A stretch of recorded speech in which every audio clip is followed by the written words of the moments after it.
Our next guest went to jail at the age of 16 for armed robbery and kidnapping and served nearly 20 years in the California prison system before his parole and eventual pardon.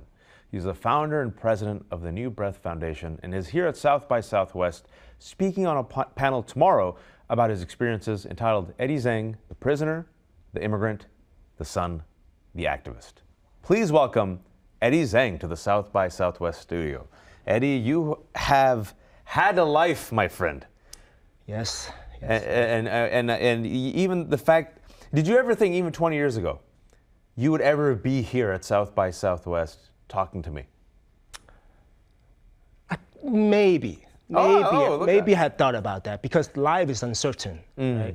And so, of course, that's everything's unpredictable. But the fact that I'm here is definitely something that is out of my kind of dream that at 20 years ago is just unthinkable. Because, just take us back now. We'll take the DeLorean back. You're a teenager. You came to this country at the age of 12. Correct. Right? Your family's from China? Yes. Okay. And you fell in with the wrong crowd. And what happened that led you to prison, that fateful decision? I think it's a combination of different things because when I came over to the United States, it's more so of this idea of the American dream, right? That my grandparents had for me, and then also my parents had for me. Because, you know, like any parents or grandparents, they want us to have an opportunity for a better education, a better career. And from there, they just made the decision for us for what they thought was a good decision.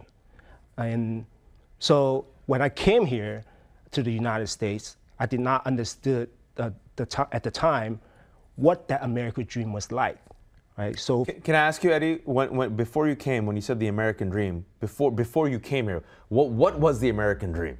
Or what did you think the American dream was? Yeah, well, at the time, because I had very little or none interaction with the United States to understand the culture itself, and what was shared with me was like a golden mountain, right? It's like there's a lot of opportunities there that you were able to really make a good living and have a good life. And so, but the reality was that when I came to the United States, when I settled in Oakland, California, it was a little different than what I had imagined, right? Because it was 7 of us who lived in a 2-bedroom apartment, where when I was in China, I had that space by myself, right? So just that alone is a little different. But the encounter of the language barrier, the cultural difference, and the generation gap really created what I say today is part of the adverse childhood experiences, right? And so therefore, for me, once I started engaging this inability to understand the sacrifices that my parents and grandparents made for me so I can have a better life, then I realized the American dream wasn't for me. And you actually have survived the American nightmare. You went through the criminal justice system, you were 16 years old, you got caught up with the wrong crowd, you committed crimes, and once you get to prison, you also were put in solitary confinement. And I think it's important for people to know, can you just explain to us just the experience of being in solitary? Yeah. Well, solitary confinement is inhumane, meaning that for any human beings who have been locked up in a cage, right, that is the size of, smaller than the size of a bathroom, you know, at home, and for 24 hours a day, being isolated from human contact and from society is a nightmare in itself. And so for me, I spent 11 months in solitary confinement. Oof. And the time there is, I thought I had it worse, but other people had it worse, right?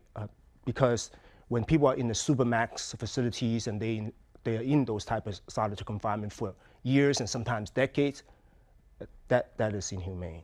And the reason I was in solitary confinement at the time, because 3 of my friends and myself signed a proposal to advocate for prisoners' rights and for ethnic studies and Asian American studies, being incorporate into the prison college curriculum.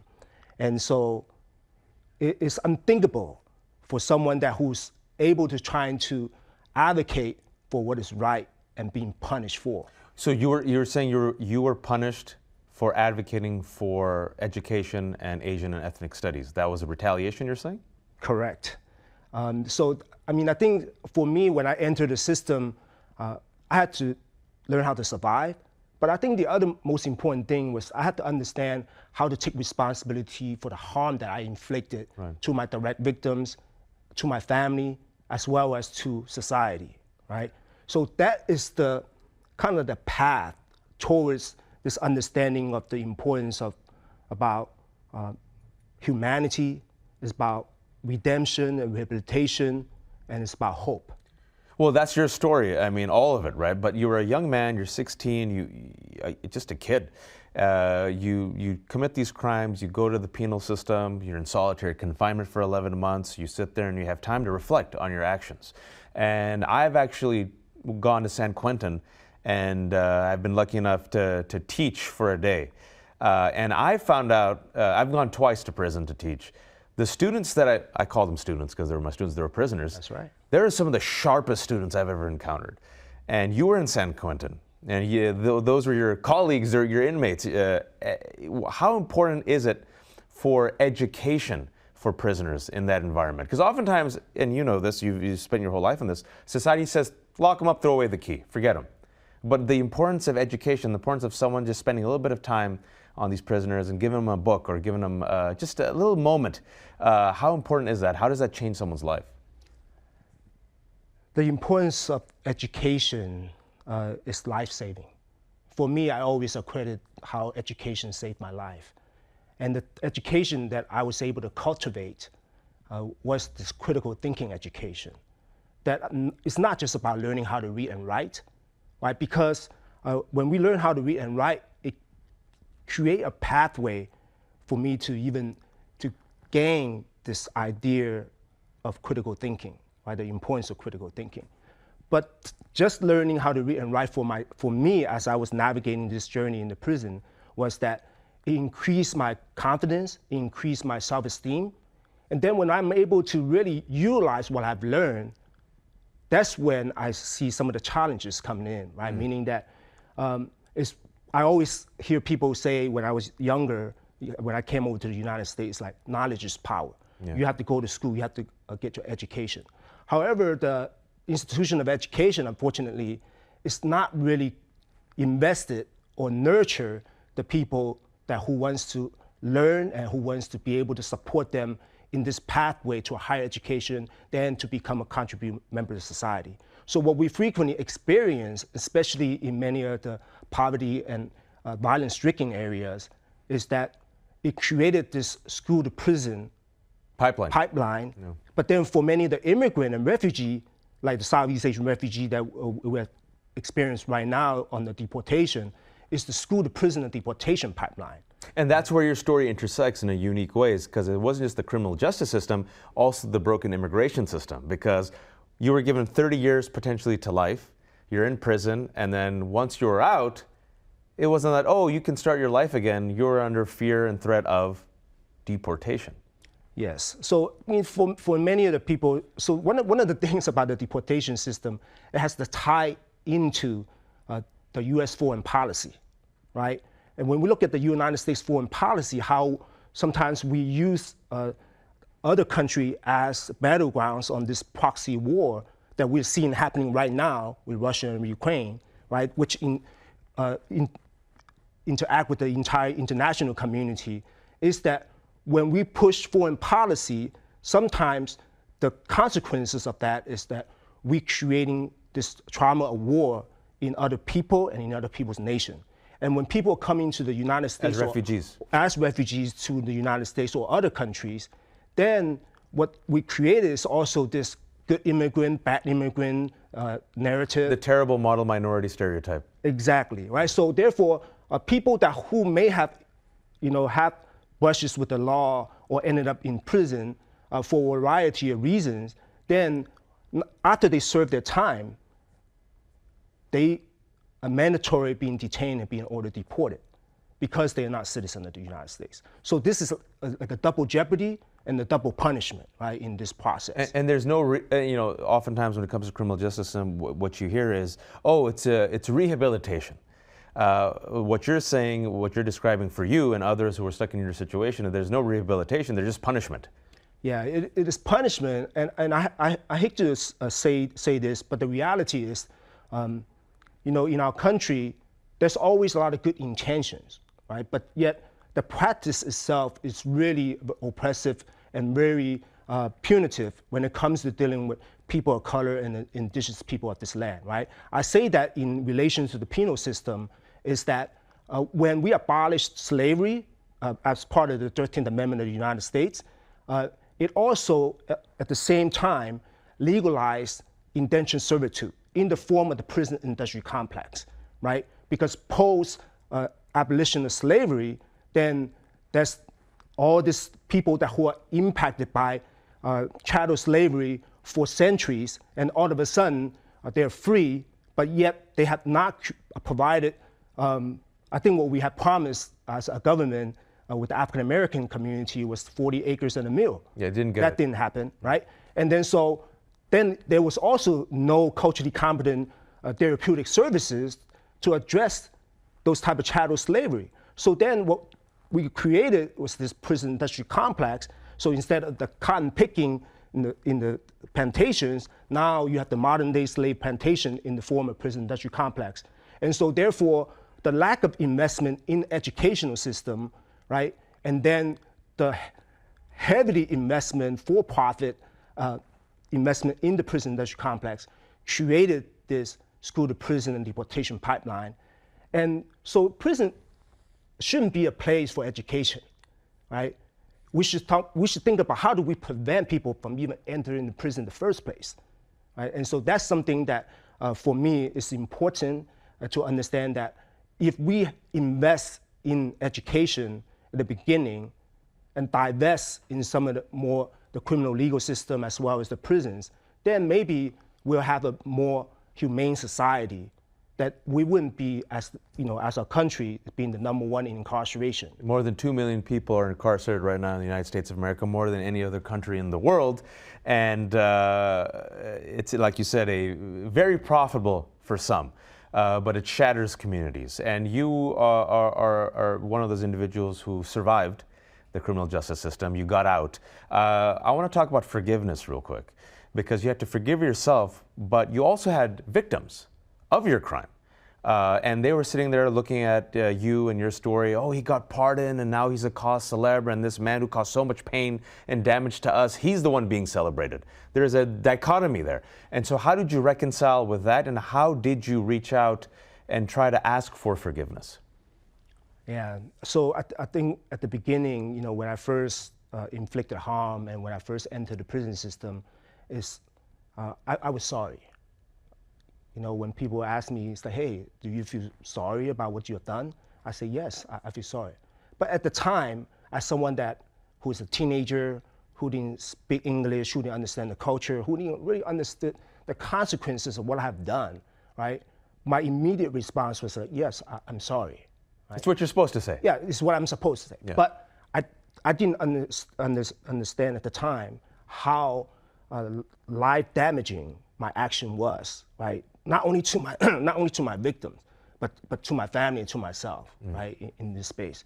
So therefore, as I learned how to survive first in the prison system, then later on, when I was able to really engage in learning and getting an education, then I was able to, at the same time, learn how to take responsibility for my action.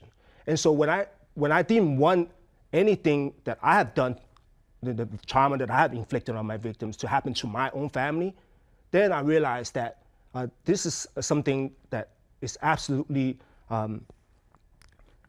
unacceptable, right, for what I've done. So instead of dwelling into this feeling depressed and feeling sorry for what I've done, I was able to try to find ways to forgive myself, not so much for my action, but really forgive myself in a way that I've done this and I have to move on. In order to move on, I have to forgive myself, to have that self-forgiveness, to understand that I have to take responsibility, and part of the forgiveness that I need to take responsibility. And then part of the the process of forgiveness is I need to ask for forgiveness. So for me, I reach out to the faith-based community to kind of make a bridge, trying to reach out to my direct victims to ask for forgiveness.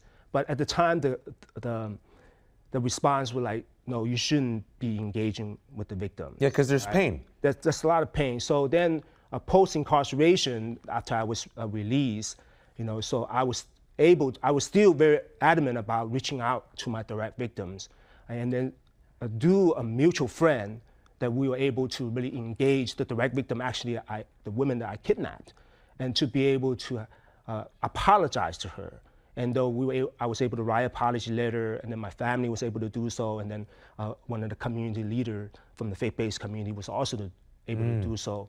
And to my surprise, and it's also, for me, it was just demonstrating how powerful it is for the individual that I had harmed to accept my forgiveness, right? And so it's a testament to her compassion and her humanity, towards about understanding that there is ability for people to change, right? Yeah. And so that's one thing. But however, I think the victimization has not ended for the direct victim because they were not able to get the culturally competent supportive services that they need to move forward. And so therefore they are always being impacted by the harm that I inflicted on them. So that's the challenges that I see in many of the victims who have experienced harm, is that one, the system did not provide those culturally competent therapeutic services to support them. And then two, when people are not able to find their way into understanding that they did not cause anything to have those harm done to them, if they don't know how to understand that, then they can be victimized twice. Once by me, and the others by their inability to be able to forgive themselves so they can move forward, right? So for me, forgiving is not about forgetting, right? So I'm always gonna be remembering the harm that I committed and to my victims, and I'm always gonna be paying it forward, right, until the day I take my last breath. You're paying it forward through the New Breath Foundation. Tell us about it. Well, I started the New Breath Foundation about 4 years ago to really address the inequity, how the institution of philanthropy has to distribute its resources, especially when it comes to dealing with marginalized Asian American and Pacific Islander communities, right? We receive less than 0.2% of its dollars. But you're the model minority. That is one of the big costs, right? To understanding that, people think that the Asians or Asian Pacific Americans, that they are doing well, they're all smart, they're good in math, they drive Teslas and good cars, good communities, good jobs, good families. So they don't need anything, right? And so therefore, that's one of the very disempowering myth that is happening to our community. So I want to create a seat at the table, and I want to create access, and I want to create our own table in really trying to address this inequity, not only for the Asian American and Native Hawaiians and Pacific Islander community, but also for the other people of color community, because they are also getting very small support in that distribution. And therefore, I mentioned this before about looking at the institution of philanthropy as a whole. It's kind of like a money laundering machine, right?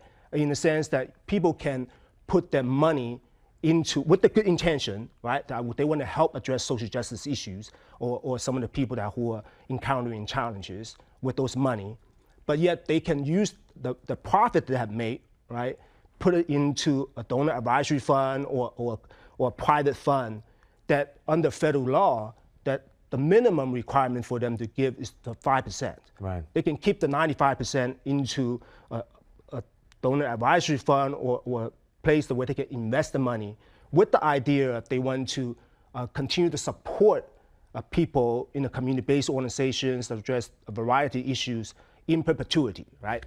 And so therefore, that itself is very disempowering, because it's not about equity for everybody.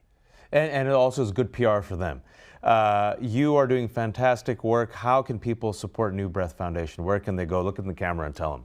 Well, happy new breath, everyone. I think breath is what keeps us alive, and we should always appreciate that breath. And if you're willing to support the New Breath Foundation, please visit our website at www.new-breath.org.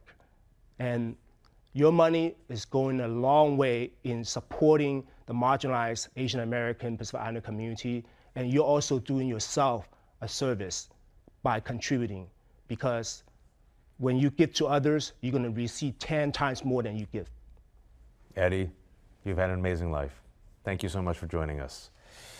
Eddy's session is tomorrow at South by Southwest. It takes place at 11:30 a.m. in the Austin Convention Center, room 16AB.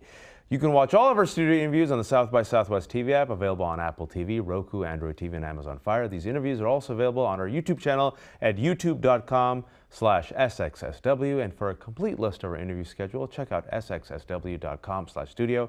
I'm Mujahid Ali, and thanks for watching.